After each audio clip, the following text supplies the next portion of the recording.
முக்கிய செய்திகள். ஊழலற்ற நல்லாட்சியை உள்ளாட்சியில் தர தேமுதிக கம்யூனிஸ்ட் கூட்டணிக்கு வாக்களியுங்கள். வேலூர் பிரச்சார கூட்டத்தில் கேப்டன் விஜயகாந்த் வேண்டுகோள்.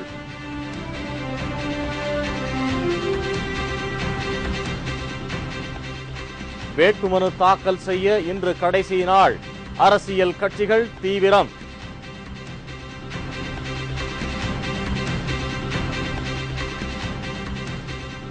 தேமுதிக கூட்டணிக்கு வாக்களித்தால் உள்ளாட்சியில் நல்லாட்சி அமையும்.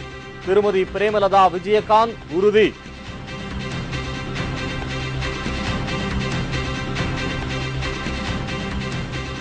முல்லை பெரியாறில் புதிய அணை.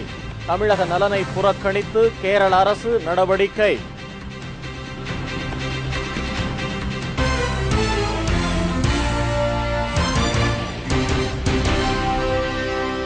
வணக்கம். வணக்கம். விரிவான செய்திகள். உள்ளாட்சியிலும் நல்லாட்சி மலர தேமுதிக கம்யூனிஸ்ட் கூட்டணிக்கு மக்கள் ஆதரவு அளிக்க வேண்டும் என்று தேமுதிக நிறுவன தலைவர் கேப்டன் விஜயகாந்த் வேண்டுகோள் விடுத்துள்ளார். உள்ளாட்சி தேர்தலில் தேமுதிகவின் எழுச்சி பிரச்சாரத்தை கேப்டன் விஜயகாந்த் சென்னையில் நேற்று முன்தினம் தொடங்கி வைத்தார். பிரச்சாரத்தின் தொடர்ச்சியாக நேற்று மாலை வேலூர் சென்ற கேப்டன் விஜயகாந்த் அங்கு அலை கடல் என திரண்டிருந்த மக்கள் கூட்டத்தில் தேர்தல் பிரச்சாரம் செய்தார். அப்போது பேசிய அவர், உள்ளாட்சியிலும் நல்லாட்சி மலர தேமுதிக தலைமையில் தற்போது அமைந்துள்ள கூட்டணிக்கு மக்கள் ஆதரவு அளிக்க வேண்டும் என்று கேட்டுக்கொண்டார். அன்பு உள்ளம் கொண்ட கம்யூனிஸ்ட் தோழர்களை சேர்ந்திருக்கிறேன். நான் இன்னைக்கும் சொல்றேன், லஞ்சம் வாங்கினா தைரியமாக நீங்க கேட்கலாம். லஞ்சம் ஏன் வாங்கின என் தொண்டர்களும் வாங்க மாட்டாங்க, கம்யூனிஸ்ட் தொண்டர்களும் வாங்க மாட்டாங்க. அதாவது இங்கு உள்ள கவுன்சிலர் வாங்க மாட்டாங்க, கம்யூனிஸ்ட் கவுன்சிலர்களும் வாங்க மாட்டாங்க. அதுக்கு தான் அடிச்சு சொல்றேன்.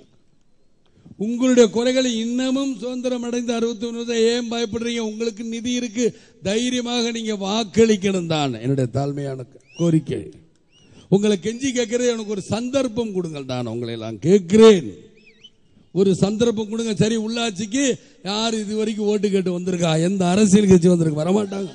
ஆனால் இந்த விஜயகாந்த் வந்தா மக்கள் பிரச்சனை கையில் எடுத்துக்கிட்டு வருகிறேன். இப்படிப்பட்ட தொண்டர்களை விட்டுட்டோமே, ஒவ்வொருத்தங்களும் ஏங்க வைக்கணும். உங்களை கெஞ்சி கேட்கிறேன், எனக்கு ஒரு சந்தர்ப்பம் கொடுங்கள் தான் உங்களை எல்லாம் கேட்கிறேன். மக்கள் நல திட்டங்கள் விரைவாக செயல்படுத்தப்படுகிறதா என்பதை கண்காணிக்கவும் கேள்வி கேட்கவும் மக்கள் தங்களுக்கு அதிகாரம் அளிக்க வேண்டும் என்றும் கேப்டன் விஜயகாந்த் கேட்டுக்கொண்டார். என்னை பத்தி எல்லாரும் சொல்லுவாங்க, இந்த விஜயகாந்த் என்ன சாதிச்சான்? விஜயகாந்த் நேற்று விருத்தாச்சலத்தில் ஒரு எம்எல்ஏ தான் இல்லைன்னு சொல்லுவாங்க. ஆனால் அந்த ஒரு எம்எல்ஏ அங்கே சாதிச்சனால இன்னைக்கு அங்கே ஒருத்தர் முத்துக்குமார்ங்கிற எம்எல்ஏ ஆக, நேற்று ஒரு எம்எல்ஏ, இன்னைக்கு 29 எம்எல்ஏ எதிர்கட்சி தலைவர். நாளை என் வாழ்க்கையை போராட்டம் போராடித்தான் ஆகின்றால் போராட்ட குணத்தோடு தான் போராடி கொண்டு இருக்கிறேன். என்னுடைய தொண்டர்களும் அதே மாதிரி போராட்ட குணம் உள்ளவர்கள் போராடித்தான் வருவார்கள். அவங்க யாரும் பின்வாங்க போறது கிடையாது. இன்னைக்கு ஒரு மாபெரும் வெற்றியை பொதுமக்களை நீங்கள் எல்லாம் தேர்ந்தெடுத்து கொடுக்க வேண்டும் தான் உங்களை எல்லாம் கெஞ்சி கேட்டுக்கிறேன். எனக்கு ஒரு சந்தர்ப்பம் கொடுத்து பாருங்கள். கேப்டன் விஜயகாந்தின் தேர்தல் பிரச்சாரத்தை காண திரண்டிருந்த ஏராளமான பொதுமக்கள் ஆரவாரத்துடன் அவரை வரவேற்றனர். உள்ளாட்சி மன்ற தேர்தலில் வேட்புமனு தாக்கல் செய்ய இன்று கடைசி தினம். தமிழகத்தில் அடுத்த மாதம் 17 மற்றும் 19 ஆகிய தேதிகளில் உள்ளாட்சி மன்ற தேர்தல் நடைபெறுகிறது. இதற்கான வேட்புமனு தாக்கல் கடந்த வாரம் தொடங்கியதை அடுத்து ஏராளமானோர் வேட்புமனு தாக்கல் செய்து வருகின்றனர். இந்நிலையில் உள்ளாட்சி மன்ற தேர்தலில் போட்டியிடும் வேட்பாளர்கள் தங்கள் வேட்புமனுவை தாக்கல் செய்ய இன்று கடைசி தினம் என்று அறிவிக்கப்பட்டுள்ளது. இன்று வரை தாக்கல் செய்யப்படும் வேட்புமனுக்கள் பரிசீலிக்கப்பட்டு இறுதிப் பட்டியல் வெளியிடப்படும். வரும் 3ஆம் தேதி வேட்புமனுக்களை வாபஸ் பெற கடைசி நாளாகும். இதற்கிடையே தமிழகத்தில் நடைபெறவுள்ள உள்ளாட்சி தேர்தலில் முதல் முறையாக மின்னணு வாக்கு எந்திரங்கள் பயன்படுத்தப்பட உள்ளன. இதற்காக 50,000 மின்னணு வாக்குப்பதிவு எந்திரங்கள் தயார் நிலையில் வைக்கப்பட்டுள்ளதாக தேர்தல் அதிகாரிகள் தெரிவித்துள்ளனர்.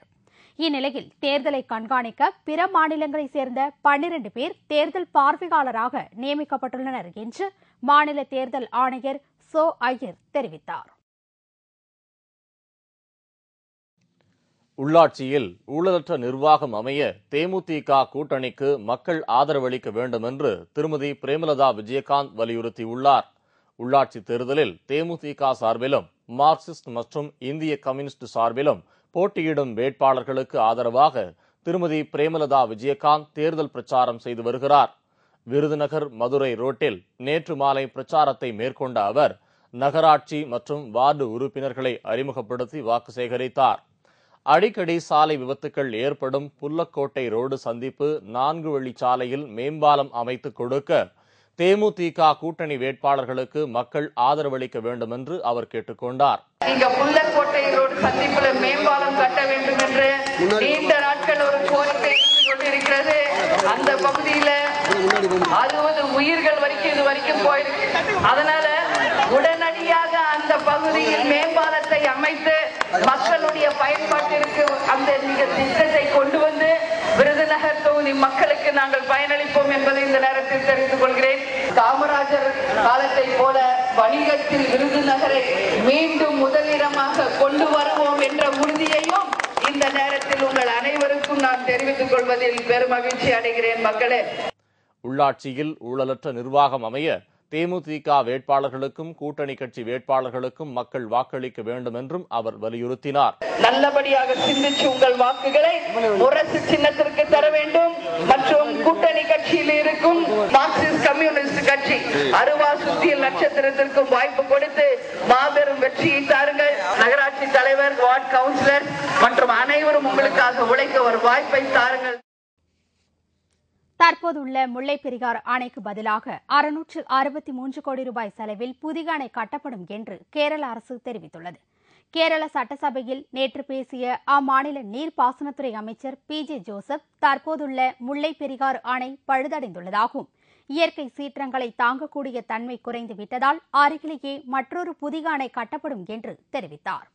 663 கோடி ரூபாய் செலவில் இந்த புதிய அணை குறித்த திட்ட அறிக்கை விரைவில் தயார் செய்யப்படும் என்றும் முல்லைப் பெரியாறு அணை விவகாரத்தை கண்காணிக்க உச்சநீதிமன்றத்தால் நியமிக்கப்பட்டுள்ள நீதிபதி AS ஆனந்த் தலைமையிலான குழுவிடம் இந்த அறிக்கை தாக்கல் செய்யப்பட்டு உச்சநீதிமன்ற தீர்ப்பின் அடிப்படையில் அணை கட்டும் பணி முடிவு செய்யப்படும் என்றும் தெரிவித்தார்.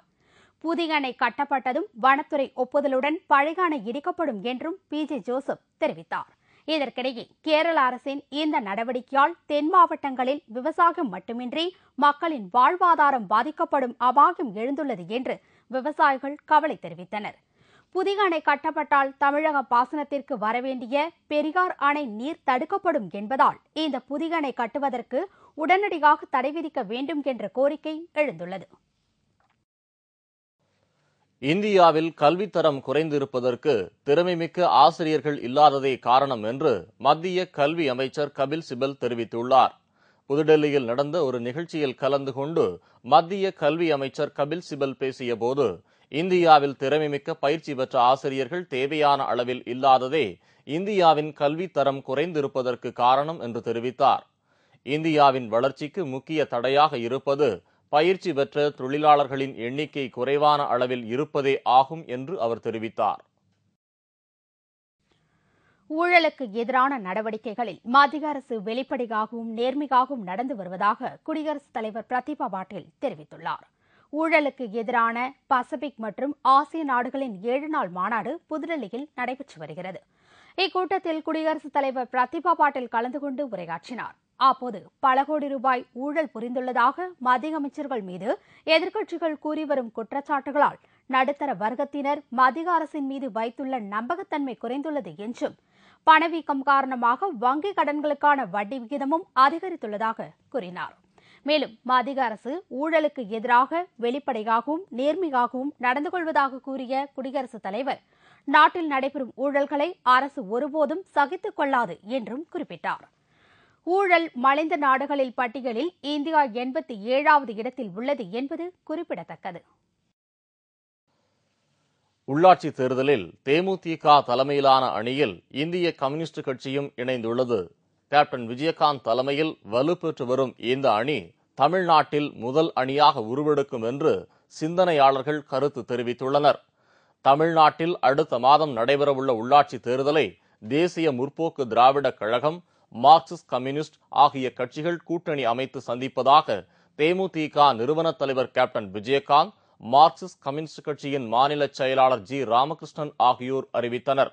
இதனிடையே இந்திய கம்யூனிஸ்ட் கட்சியின் மாநில செயலாளர் தா பாண்டியன் தேமுதிக நிறுவன தலைவருடன் நடத்திய பேச்சுவார்த்தையில் உடன்பாடு ஏற்பட்டதால் உள்ளாட்சி தேர்தலை தேமுதிக தலைமையில் மார்க்சிஸ்ட் மற்றும் இந்திய கம்யூனிஸ்ட் ஆகிய கட்சிகள் இணைந்து சந்திக்கின்றன.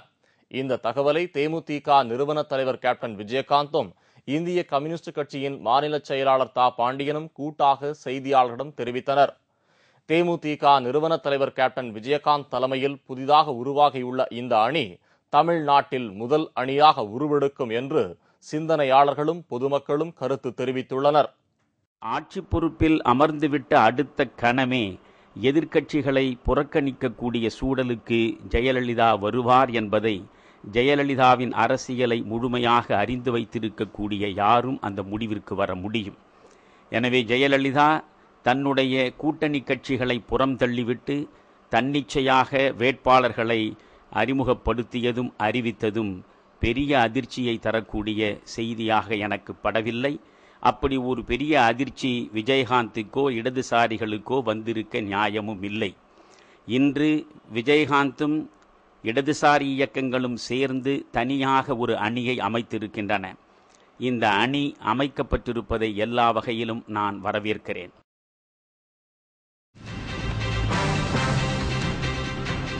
திருப்பதியில் பிரம்மோற்சவ திருவிழா, லட்சக்கணக்கான பக்தர்கள் சாமி தரிசனம்.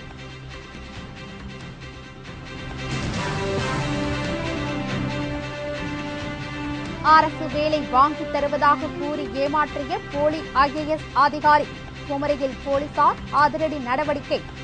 மற்றும் பல செய்திகள் விளம்பர இடைவேளைக்கு பிறகு.